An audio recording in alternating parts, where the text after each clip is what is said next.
ese deseo que ha puesto en el corazón de querer escuchar la palabra. Esperamos que este tiempo sea de verdadera bendición para todos los que estamos aquí. Vaya.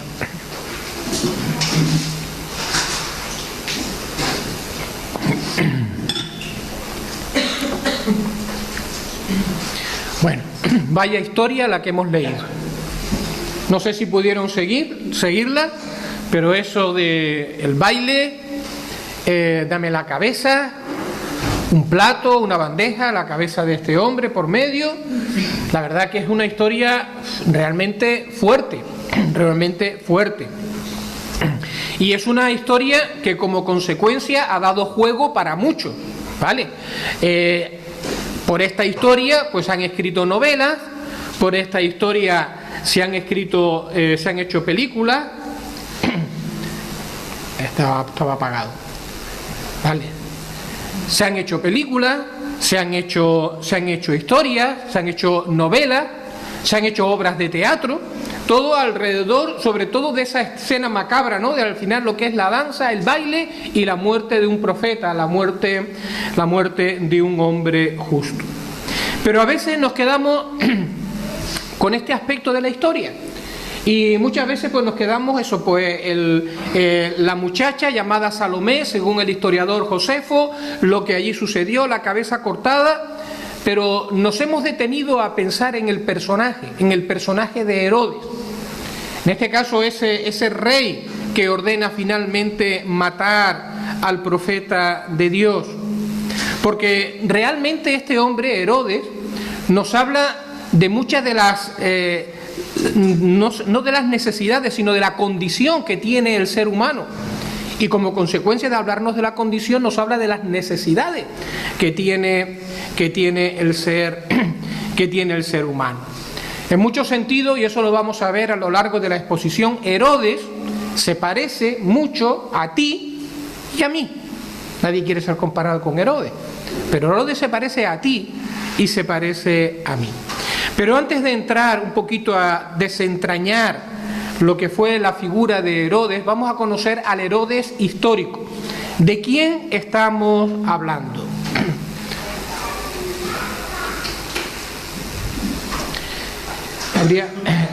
Esto habría que bajarlo un poquito. Están en ello. Vale. ¿Quién es este Herodes? Bueno, en primer lugar tenemos que decir que a lo largo del Nuevo Testamento, de la Biblia, el Nuevo Testamento, hay diferentes Herodes. Se nombra varios Herodes, no son siempre el mismo personaje. Y entonces es importante distinguir a cuál de los diferentes Herodes te estás refiriendo en un momento dado. Así que la dinastía de los Herodes, que fue muy importante en el territorio de Israel, comenzó con Herodes el Grande. Herodes el Grande gobernó un territorio amplio de lo que hoy es el territorio de Israel, lo que era Judea, lo que era Samaria, lo que era Galilea, e incluso más allá del Jordán, del otro lado del Jordán, por encima del territorio de Galilea. O sea, tuvo un reinado bastante grande. Pero no era un rey por voluntad propia, quiero decir que él dependía de los romanos. Era Roma el que le había dado el territorio y le había colocado allí como rey. Este Herodes el Grande, el primero de la dinastía, es el que gobernaba en el territorio de Israel cuando nuestro Señor Jesucristo nació. Este primer Herodes el Grande, es el que mandó matar a todos los niños menores de 3 años en Belén. Un personaje bastante siniestro, no por la matanza de los niños, sino también por todo lo que fue su vida. Pero Herodes el Grande, el primero de la lista, se murió, y entonces había que hacer algo con el territorio que tenía Herodes el Grande. Así que Roma finalmente decidió repartirlo entre los hijos que sobrevivieron a Herodes el Grande. ¿Vale? Tuvo 4 hijos que sobrevivieron, 3 se murieron porque el padre los mató, ¿vale? Pero bueno, y de los 4 que le sobrevivieron, hay 3 que recibieron territorio. ¿vale? Se repartieron el territorio del padre. Y uno de ellos, que se llama Herodes Felipe, que parece el menos insignificante, pero después va a ser un personaje importante, Herodes Felipe vivió en Roma como un ciudadano privado. Tenía una esposa, se llamaba Herodías, tenían una hija en común que se llamaba Salomé, pero ellos estaban en Roma. Y el territorio, como hemos dicho, se lo dividieron entre Felipe el tetrarca, Arquelao, y a Herodes Agripa le tocó el territorio de Galilea y de Perea, ¿vale? Arquelao, ¿lo ven ahí en la pantalla? Ya no lo ven. Bueno, sencillamente porque tuvo 10 años de reinado desastrosos, totalmente desastrosos, y al final los romanos decidieron que había que quitarlo y cambiaron su reinado por un gobernador, y los terrenos que él gobernaba, ahora los gobernaba directamente Roma a través de un gobernador, ¿vale? Ese gobernador era el que gobernaba cuando el Señor Jesucristo comenzó su ministerio, cuando Juan el Bautista empezó su ministerio. Ya Arquelao hacía tiempo que no contaba en esta historia. Bueno, pues el personaje que aparece aquí, que se llama Herodes y que mandó matar a Juan el Bautista, es este, ¿vale? Herodes Agripa, hijo de Herodes el Grande, que mucho también se pareció o honró la memoria de su padre.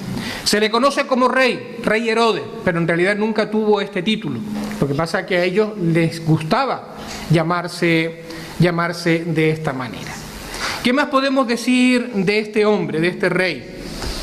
Bueno, pues que Herodes Antipas estaba casado con la hija del rey de los nabateos.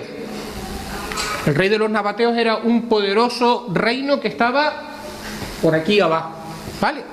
Así que al estar casado con la hija del rey de los nabateos aseguraba que había paz en su territorio, porque Perea pertenecía a su territorio. Entonces había paz y bueno, pues tenía, digamos que de alguna manera las fronteras de su reino pues estaban seguras. Pero algo pasó. ¿Qué pasó? Pues que por alguna razón Herodes va a Roma.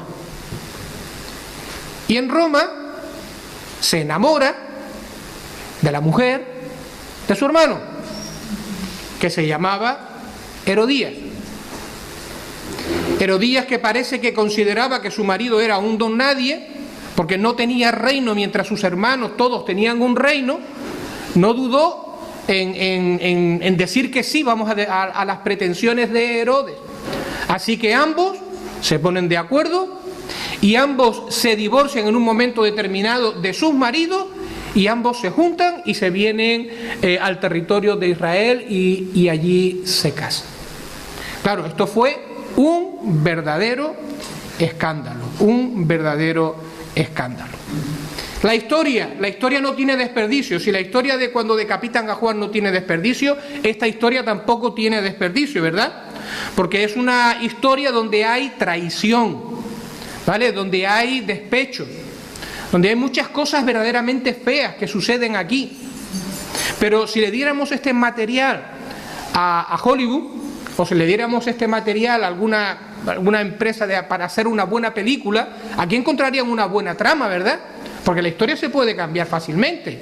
Es decir, la mujer que vivía humillada o que vivía con un don nadie y que nadie la tenía en cuenta. El hombre que estaba casado pues por compromiso social con una mujer a la que no amaba para mantener el reino.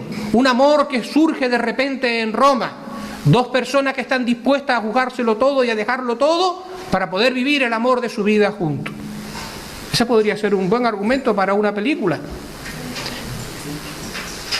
Pero eso no escondería la maldad que había detrás. Detrás siguió habiendo traición. Detrás seguía habiendo egoísmo. Detrás seguía habiendo pasiones desordenadas. Detrás seguía habiendo pecado, porque además lo que estaban haciendo estaba condenado de diferentes maneras por la ley de Dios. Por lo tanto, una película no puede cambiar lo que la Biblia llama pecado. Lo que es pecado sigue siendo pecado.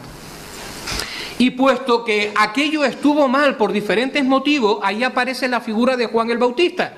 Juan el Bautista estaba predicando en el territorio de Perea, al otro lado del Jordán, y él predicó o hablaba en contra de lo que había hecho Herodes. Estaba mal, porque se había terminado casando con la mujer de su hermano, algo que estaba prohibido por la ley de Moisés, o la ley que Dios le había dado al pueblo. ¿Cuál fue la consecuencia? Pues la consecuencia es que el rey estaba enfadado. La mujer Herodías lo odiaba, y lo odiaba a muerte. Es decir, quería matarlo. Herodes simplemente al final se conformó con encerrarlo, pero la mujer lo odiaba porque estaba denunciando su pecado, estaba denunciando su condición, y la mujer estaba buscando la muerte de él. El texto dice, en el versículo 21, que venido el día oportuno para Herodías, Herodías al final se sale con la suya y logra que Herodes ejecute y que mate a Juan el Bautista. Bueno, pues esto es como algo así como una presentación del personaje del cual estamos hablando, la parte histórica, para que nosotros entendamos pues toda esta escena que se nos narra aquí. Pero ¿qué hay de este hombre? ¿Qué hay de su condición? ¿Por qué decimos que Herodes no se diferencia mucho de nosotros? ¿Qué podemos tener tú y yo en común con un personaje como este?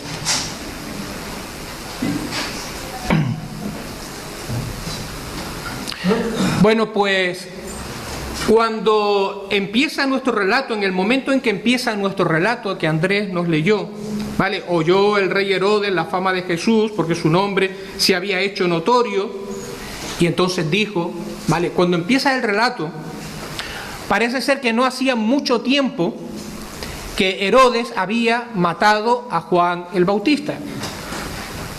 Puede ser unos meses, no lo sé, ¿vale? Pero hacía relativamente poco tiempo que Herodes había ordenado matar a Juan el Bautista. Y uno podría pensar, bueno, el profeta incómodo ya se había muerto. Ya no había nadie en la calle señalándole con el dedo ni diciéndole lo que estaba haciendo mal. Por lo tanto, el hombre ya estaría tranquilo y ya podría vivir su vida a su manera y ya no tendría ningún problema. Sin embargo, parece que no. Parece que no. El relato lo que nos indica, lo que parece decirnos, es que en el fondo de su corazón, a pesar de haber silenciado la voz de Dios, este hombre no tenía paz en su corazón.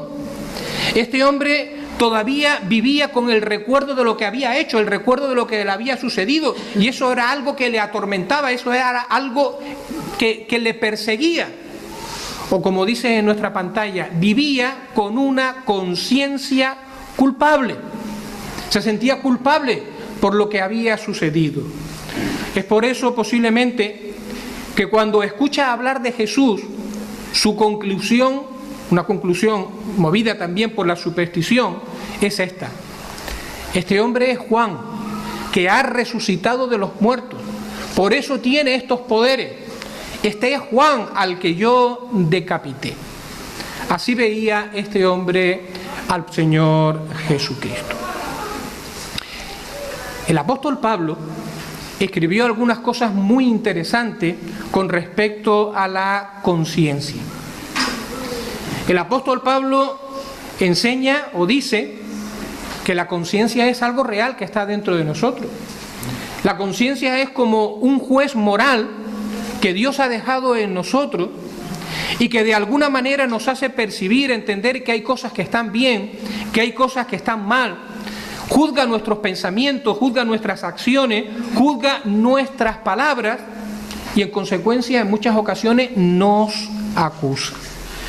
Es un juez que todos llevamos dentro y que de una o de otra manera es testigo de que la ley de Dios está escrita en nuestros corazones Y esa conciencia, ese juez interno, es también un medio que Dios utiliza para hablarnos.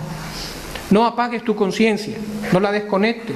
La conciencia es uno de los medios que Dios utiliza para hacerte consciente de tu necesidad, cuando estás hablando a tu mente, cuando estás hablando a tu corazón.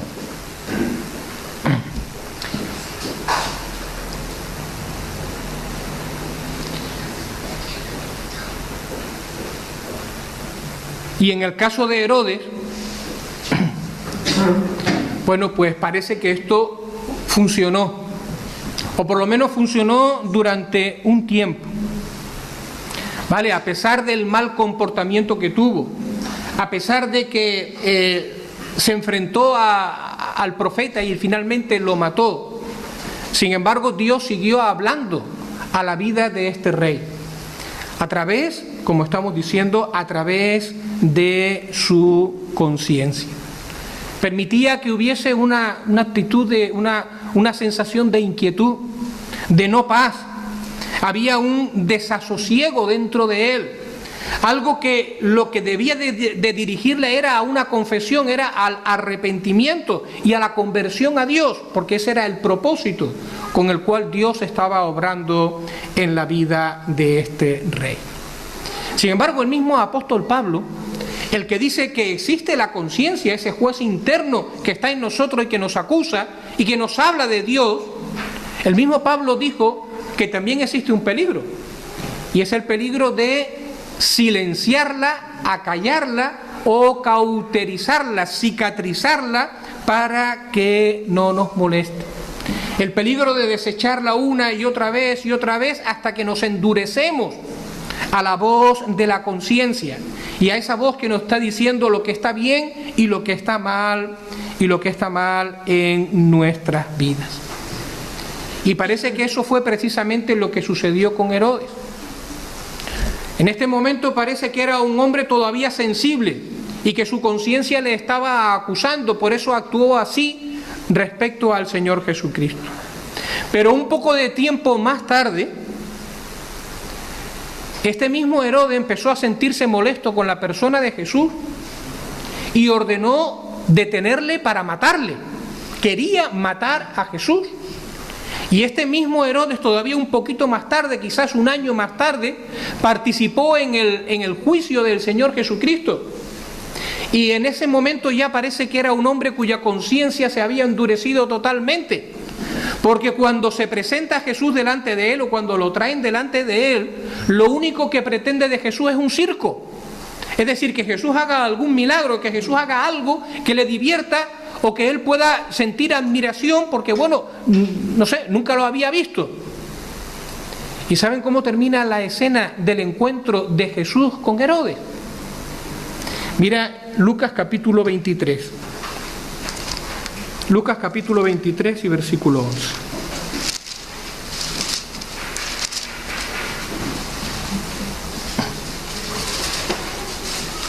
Entonces Herodes, el mismo que mandó matar a Juan el Bautista, Herodes, con sus soldados,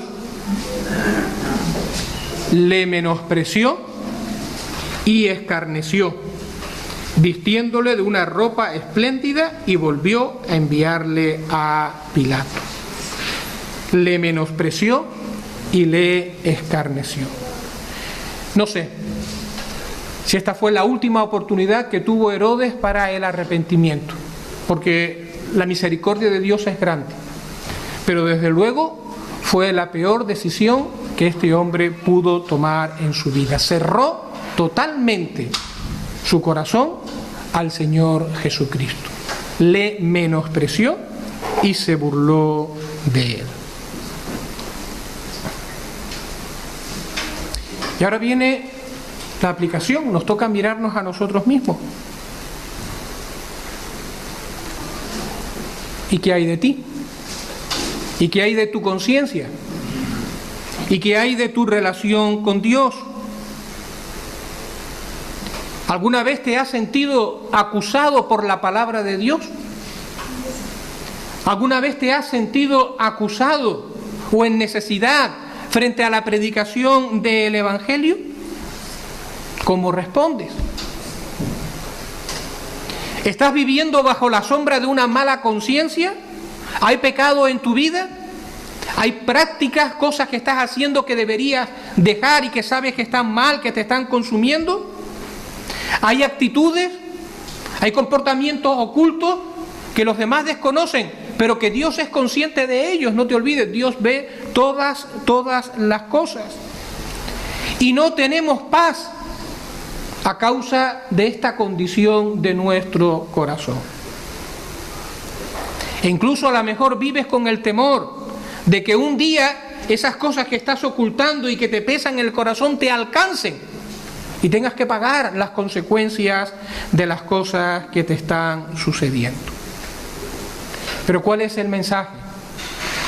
El mensaje es que hay solución, que hay posibilidad de escapar de esta situación a la cual Dios de una manera está llevando tu corazón y está llevando tu vida. Y yo no te estoy diciendo de que no pueda ser útiles ayuda médica o que pueda, pero por encima de todo eso, la respuesta que Dios quiere de ti empieza con la confesión de tu pecado, pero no a los hombres, sino primeramente a Dios. Confesarle tu pecado, tu vida, tu condición a Dios, arrepentirte y acudir a Jesucristo, que es el único que puede perdonarte y el único mediante el cual Dios puede traer nueva vida delante de ti, delante de tu corazón, a tu corazón. No hagas como Herodes. ¿Ves cómo Herodes se parece a nosotros? No seas como Herodes. Herodes resistió una, resistió dos, resistió 3 veces. Y finalmente cayó la voz de Dios y endureció su corazón frente a Dios, frente a Jesús y frente al Evangelio. Así que la invitación es a no silenciar la voz de Dios en tu corazón. Escucha, responde. Porque Dios no quiere el mal para tu vida, quiere tu sanidad y quiere tu salvación. Y te la está ofreciendo en la tarde de hoy, en este momento, en el día de hoy. Un hombre acusado por su conciencia.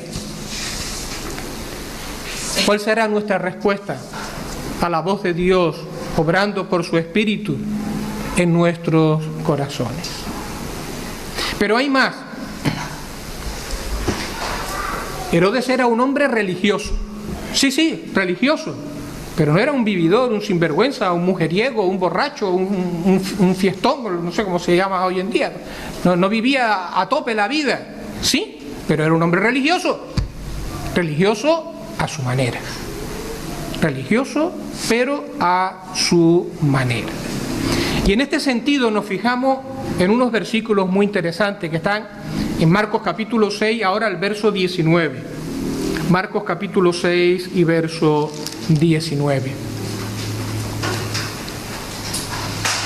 19 y 20. Dice que Herodías le acechaba a Juan el Bautista y deseaba matarle, pero no podía. ¿Por qué?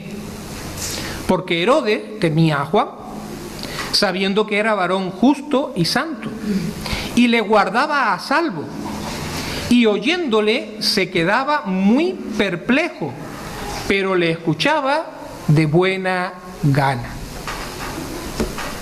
¿Se dan cuenta de lo que está diciendo aquí? Nos metemos en situación. Es decir, Herodes estaba molesto con Juan, le odiaba porque señalaba su pecado, y sin embargo lo mandaba llamar. Y no parece que era una cosa ocasional, sino que lo mandaba llamar con frecuencia. Y le escuchaba atentamente cuando Juan le hablaba. Y se quedaba asombrado de las cosas que decía Juan. Y podemos pensar, imaginar fácilmente, sin riesgo a equivocarnos, que cuando Juan regresaba a la celda, aquel hombre se quedaba pensando y turbado por las cosas que había escuchado. Escuchaba de buena gana a Juan el Bautista. Y ahora la pregunta es, ¿cuántas personas hay así también en nuestros días? ¿Eres tú también una de ellas? ¿Cuántas personas hay que les gusta recibir un buen tratado? Y se los lleva 4 o 5, porque déjamelos que me encantan. Y los leen, porque le gustan las historias que cuentan, le gusta el desafío que plantean, y leen uno y leen otro, y tienen agrado en llevar y en leer tratados.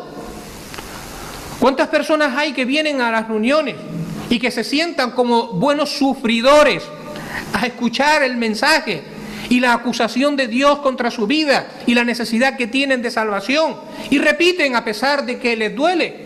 Parece incluso un poquito masoquista, ¿no? Porque me está diciendo lo que hay en mí y vuelvo otra vez, y vuelvo otra vez. Pero ¿cuántas personas hay así? Que una y otra vez van y escuchan, aunque el predicador de turno pueda ser más o menos hiriente con sus palabras. ¿Cuántas personas hay que les gusta sentarse para tener una buena conversación en torno al Evangelio? Y tú le hablas y te hacen preguntas, y te vuelven a preguntar y tú les hablas, y pasas una hora hablando con ellas y quedas para otro día y vuelven a encontrarte y vuelven a hablar y a compartir, y son momentos magníficos. Pero ¿qué ocurre? Que no se dejan quebrantar por el Evangelio. No se dejan quebrantar por la voz de Dios que está hablando por medio de su Espíritu a través de la conciencia que está hablando a sus vidas.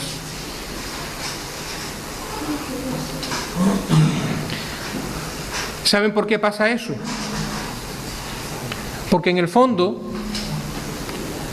se ama la vida que uno tiene, aunque te esté destruyendo. ¿Qué le pasaba a Herodes? Herodes sabía lo que estaba haciendo y sabía que estaba mal, y se quedaba meditando y pensando con las cosas que le decía Juan el Bautista.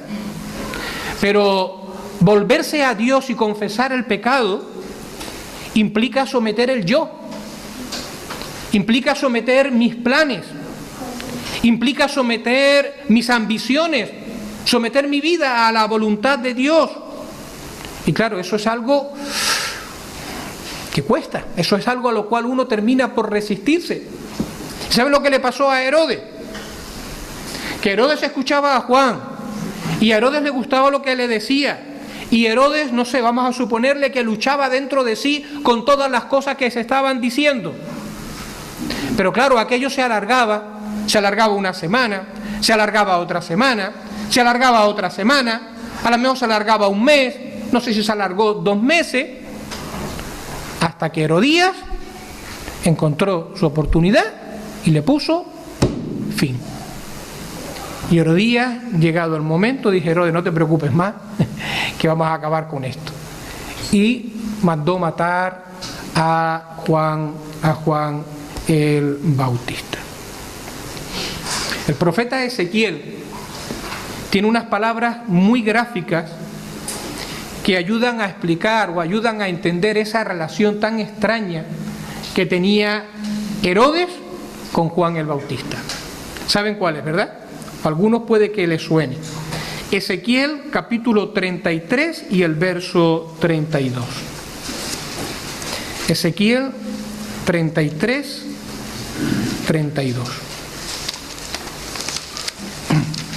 Mira cómo describe Dios la relación del profeta con el pueblo de Israel en aquel tiempo.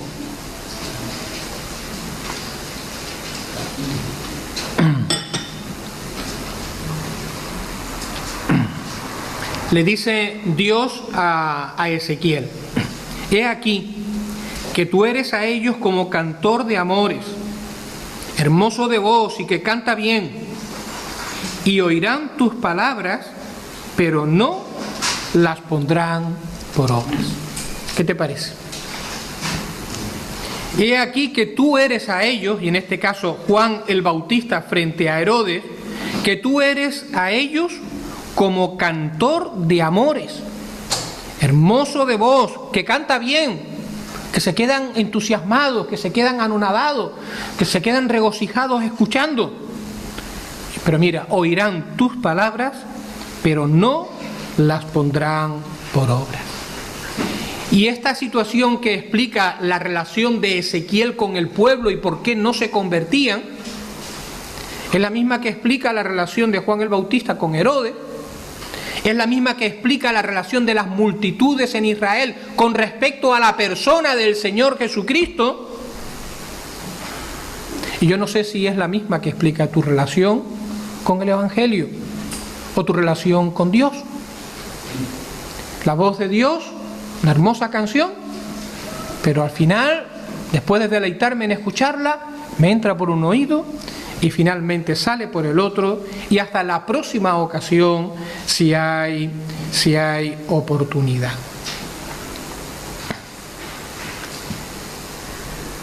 ¿Cómo es tu relación con el Evangelio, mi querido amigo? ¿Cómo es tu relación con el Evangelio?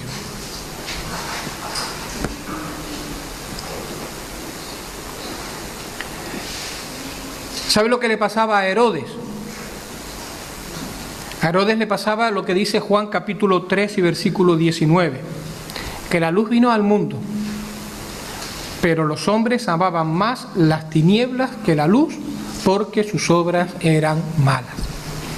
Y a Herodes lo que le pasaba al final es que amaba más su pecado, a pesar de que le estaba destruyendo, que la voz de Dios. Y esto viene a relación con lo que estamos preguntando ahora, ¿verdad? ¿Cuál es tu relación o tu respuesta a la voz de Dios, a las palabras del Evangelio? A muchas personas les gusta escuchar el Evangelio. Muchas personas se emocionan cuando escuchan la palabra de Dios. Muchas personas se conmueven porque algo sucede dentro de su interior, un revoltijo hay dentro de su interior y en el fondo lo agradecen.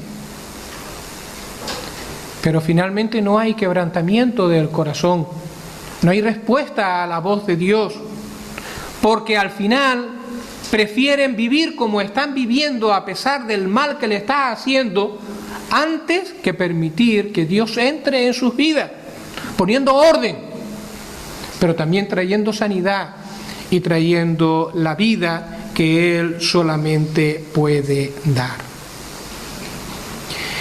El Señor Jesucristo, y ya con esto vamos a terminar, el Señor Jesucristo tiene unas palabras bastante fuertes y bastante interesantes.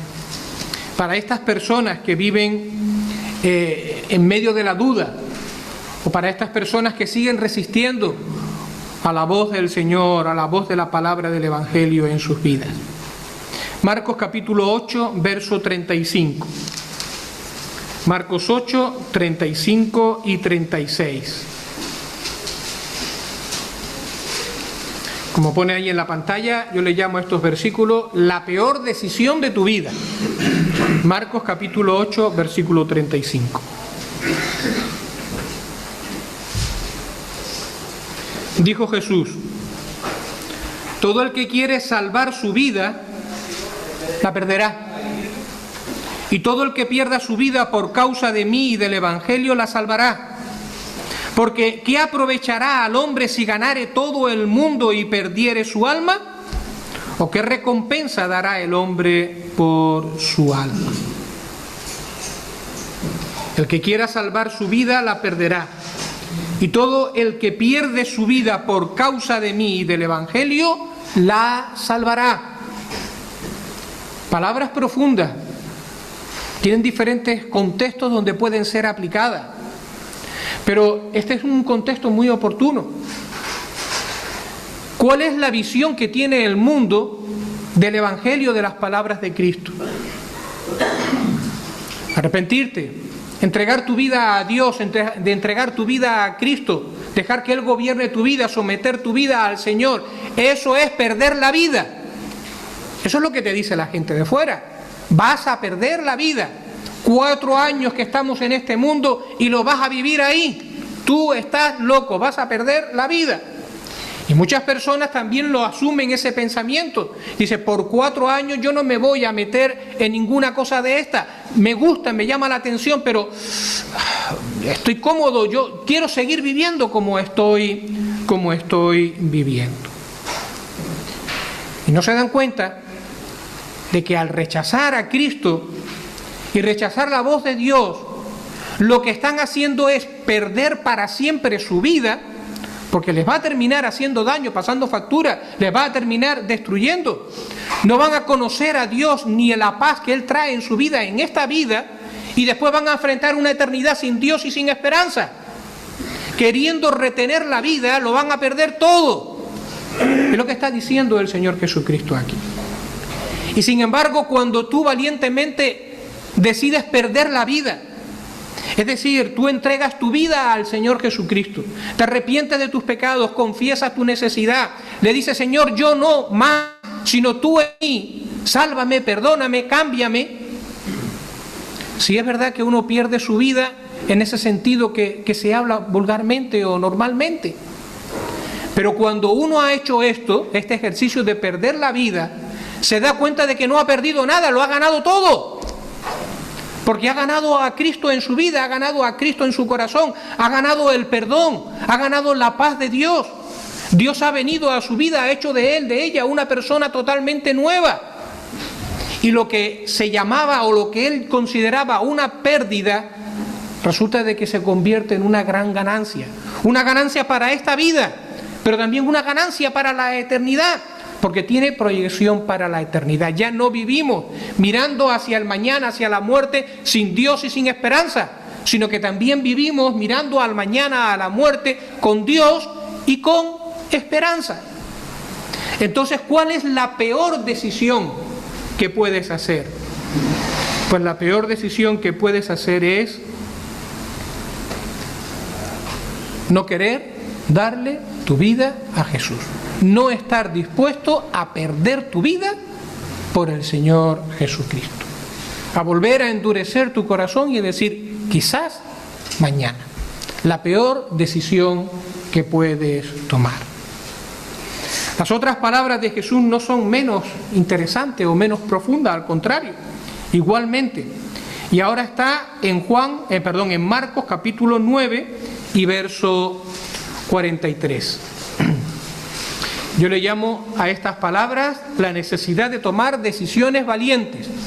Toma decisiones valientes. Marcos 9, verso 43 al 47.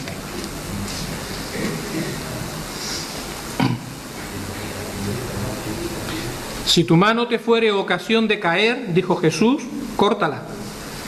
Mejor te es entrar en la vida manco que teniendo dos manos ir al infierno, al fuego que no puede ser apagado, donde el gusano de ellos no muere y el fuego nunca se apaga. Y si tu pie te fuere ocasión de caer, córtalo. Mejor te es entrar a la vida cojo que teniendo dos pies ser echado en el infierno, al fuego que no puede ser apagado, donde el gusano de ellos no muere y el fuego nunca se apaga. Si tu ojo te fuere ocasión de caer, sácalo. Mejor te es entrar en el reino de Dios con un ojo que teniendo dos ojos ser echado al infierno, donde el gusano de ellos no muere y el fuego nunca se apaga. ¿Qué está diciendo aquí? Mira, en el cielo no hay manco, no hay cojo y no hay ciego. ¿Vale? En el cielo no los habrá, sino que aquellos que estén allí estarán con sus cuerpos enteritos y sanos. ¿Vale? Por lo tanto, no puede ser literal lo que está diciendo. Entrar en el reino de Dios ciego. ¿Vale? El pecado no está en la mano, ni está en el ojo, ni tampoco está en la pierna. El pecado está en el corazón. Por lo cual, nuevamente, lo que estamos entendiendo aquí es que estas palabras hay que entenderlas de un modo figurado. ¿Vale? Hay que entenderlas de una manera figurada. ¿De qué están hablando estas palabras? Bueno, pues estas palabras están hablando de actitudes del corazón, actitudes que nos dominan, nos controlan. Está hablando acerca de placeres que nos esclavizan. Está hablando de cosas, de situaciones, a veces de personas a las que estamos aferrados, que nos están haciendo daño y de los cuales no queremos soltarnos, como le sucedía a Herodes. Y esa actitud, esos pensamientos, esas acciones, esas personas a las que estamos aferrados, que no queremos apartarnos de ellas, Es lo que el Señor Jesucristo nos está diciendo, tienes que cortarla. Córtalas, porque mejor es salvarte habiendo cortado esa parte de ti, esa pierna o ese ojo, que al final por retenerlo te vas a ver en la condenación eterna. Y cuando uno toma decisiones valientes y uno decide que esas cosas no me van a apartar de la necesidad que tengo de Cristo, sino que decido romper con ellos y a pesar de ello entregarme a Cristo, te das cuenta y descubres de que has terminado ganando y que tienes una nueva familia y que tienes una nueva esperanza y que tienes una nueva vida y que las bendiciones que recibes en tu vida y en tu corazón son mucho más grandes y mayores que todas aquellas cosas que has tenido que cortar y que has tenido que perder, pero ha merecido la pena, ha merecido la pena. Así que, hermanos míos o amigos, en este caso que estamos aquí, hay que tomar decisiones. Dios habla. Dios habla a través de la conciencia, Dios habla a través de la palabra, Dios habla a través de su Espíritu. Y Dios te llama a tomar decisiones y te llama a tomar decisiones valientes. Y te dice en esta noche, no salgas igual que ahora. Entrégale tu vida a Cristo, entrega tu vida a Dios. No dejes que el pecado te siga atrapando. En Marcos 8:38 allí leemos también unas palabras muy duras de Jesús. El que se avergonzare de mí y de mis palabras en esta generación adúltera y pecadora, el Hijo del Hombre se avergonzará también de él cuando venga en la gloria de su Padre con los santos ángeles.